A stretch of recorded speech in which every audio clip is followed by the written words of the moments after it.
क्रम विकास स्तर रे भारतीय आर्य भाषा को केतोटी स्तर रे विभक्त करा जायछि। तो भारतीय संविधान स्वीकृत भाषा मानक मध्यरे ओडिया भाषा हेउछि अन्यतम। ओडिया भाषार मूल उत्स हेउछि कौन ना भारतीय आर्य भाषा।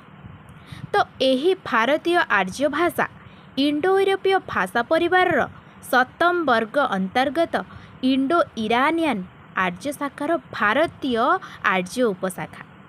तेणु क्रम विकास स्तर रे एही भारतीय आर्य भाषा को तीनोटी स्तर रे विभक्त करा जायछि।